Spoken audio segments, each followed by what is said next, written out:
Hello friends, welcome to Geetha channel. இன்றைக்கி நம்ம வீடியோவில் வந்து பார்த்திங்கன்னா ரொம்பவே வந்து சிம்பிளாக அண்ட் சூப்பராக பண்ணக்கூடிய ஒரு ஸ்வீட் ரெசிபி தான் பார்க்க போகிறோம். அதாவது அவல் கேசரிங்க. வாங்க இது எப்படி செய்யலான்றதை பார்த்துடலாம். அதுக்கு முன்னாடி நம்ம சேனலை வந்து ஃபஸ்ட் டைம் பார்க்குறீங்களா இருந்தால் மறக்காமல் வந்து சப்ஸ்கிரைப் பண்ணி வச்சுக்கோங்க. கூடவே இருக்க பெல் பட்டனையும் கிளிக் பண்ணி வச்சுக்கோங்க. அப்போ தான் நான் போகிற வீடியோஸ் எல்லாம் உங்களுக்கு கூட நோட்டிஃபிகேஷன் வழியாக வந்து கிடைக்கும். இப்போது நான் ஒரு கப் அளவுக்கு வந்து அவல் வந்து எடுத்திருக்கேன். அவல் வந்து நான் லேசான அவல் தாங்க எடுத்திருக்கேன். ஒயிட் கலர் அவல் தான் எடுத்திருக்கேன். இதுக்கு பதிலாக நீங்கள் வந்து ரெட் கலர் அவல் கூட எடுத்துக்கலாம். அவல் வந்து மூழ்கிற அளவுக்கு தண்ணி வந்து ஆட் பண்ணிவிடுங்க. ஆட் பண்ணிவிட்டு வந்து அவலை வந்து உடனே அலசி அதை நல்லா தண்ணியை வந்து ஃபில்டர் பண்ணி எடுத்துருங்க. இது எதுக்காக பண்ணுறோன்னா, அவலில் வந்து ஒரு சில டைம் வந்து கொஞ்சம் தூசலாக இருக்கும். ஸோ அதை ஃபில்டர் பண்ணுறதுக்காக தான் பண்ணுறோம். இப்போது நான் பேன் வச்சுருக்கேன். அதில் 2 ஸ்பூன் அளவுக்கு நெய் வந்து ஆட் பண்ணியிருக்கேன். அதில் ஒரு 10 முந்திரி வந்து நான் தட்டி வச்சுருக்கேன். ஸோ அதையும் வந்து இதில் போட்டு நம்ம வறுத்து எடுத்துக்கலாம். இப்போது முந்திரி நல்லா வந்து வறுத்த பிறகு திராட்சையும் போட்டு நம்ம வந்து வறுத்து எடுத்துக்கலாம். இது வந்து பார்த்திங்கன்னா ரொம்பவே ஈஸியாக குயிக்காக வந்து பண்ணக்கூடிய ஒரு கேசரினே சொல்லலாங்க. கண்டிப்பாக நீங்கள் வீட்டில் வந்து ட்ரை பண்ணி பாருங்கள் இந்த ரெசிபியை. பாருங்கள், இப்போ வந்து திராட்சை வந்து நல்லா வந்து வறுபட்டுடுச்சு. அடுத்தது இதே நெய்யில் இப்போது நம்ம ஃபில்டர் பண்ணி வச்சுருக்க அவலையும் வந்து இதில் சேர்த்துக்கலாம். சேர்த்துட்டு லோ ஃப்ளேமில் ஒரு 5 மினிட்ஸ் கிட்ட நல்லா வந்து பாருங்கள் இப்படி வந்து வறுத்து விட்டுக்கலாம். இப்போது நான் இதை ஒரு பவுலில் வந்து ட்ரான்ஸ்ஃபர் பண்ணிட்டேன். அதே பேனில் வந்து பார்த்திங்கன்னா 1 கப் அவலுக்கு 3 கப் அளவுக்கு தண்ணி வந்து நான் ஆட் பண்ணியிருக்கேன். இதான் வந்து கரெக்டான மெஷர்மெண்ட்டுக்கு. அதில் ஒரு 1/4 ஸ்பூன் அளவுக்கு வந்து சால்ட் வந்து ஆட் பண்ணுறேன்.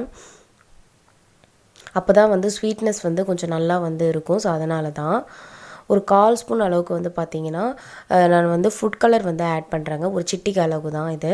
ஸோ இது முற்றிலும் ஆப்ஷனல் தான். நீங்கள் இருந்தால் ஆட் பண்ணலாம், இல்லைனாலும் பரவாயில்ல. அது மட்டும் இல்லாத நான் வந்து பார்த்திங்கன்னா இந்த கேசரியை வந்து சுகரில் தான் பண்ணுறேன். நீங்கள் இதுக்கு பதிலாக வந்து வெல்லத்தில் கூட பண்ணலாம். ரொம்பவே டேஸ்ட் வைஸ் நல்லாயிருக்கும், கலரும் நல்லா கொடுக்கும். இப்போது தண்ணி நல்லா பாயில் ஆன பிறகு அதில் வந்து நம்ம ஃபில்டர் பண்ணி வச்சுருக்க அவலையும் வந்து நம்ம இதில் சேர்த்துக்கலாம். இப்போ இது நல்லா வந்து மிக்ஸ் பண்ணி விடலாங்க. அவல் வந்து பார்த்திங்கன்னா நல்லா வந்து ஊற ஊற தண்ணி நல்லா அப்சர்வ் பண்ணிக்கும். ஸோ அதனால் தண்ணி அதிகமாக இருக்கேன்னு பார்க்காதீங்க. இது நல்லா வந்து கிளற பார்த்திங்கன்னா தண்ணி நல்லா அப்சர்வ் ஆகிடும். பாருங்கள் இப்போ எப்படி இருக்குது பாருங்கள். இப்போ இந்த ஸ்டேஜில் 1 ஸ்பூன் அளவுக்கு நான் ஏலக்காய் தூள் வந்து இதில் சேர்த்துக்கிறேன். இப்போ இதை நல்லா வந்து மிக்ஸ் பண்ணி விட்டுக்கலாம். கொஞ்சம் கைவிடாது வந்து கலரிட்டுருங்க இந்த ஸ்டேஜில் இருந்து. பாருங்கள், இது நல்லா வந்து இப்போ வந்து மிக்ஸ் ஆகிடுச்சு. எப்பவுமே ஃப்ளேம் வந்து பார்த்திங்கன்னா வந்து லோ ஃப்ளேமில் தான் வைக்கணும். ரொம்ப ஹை ஃப்ளேம்லலாம் வச்சிடாதீங்க. இப்போ இந்த ஸ்டேஜில் 1 ஸ்பூன் அளவுக்கு வந்து நான் நெய் வந்து ஆட் பண்ணுறேன்.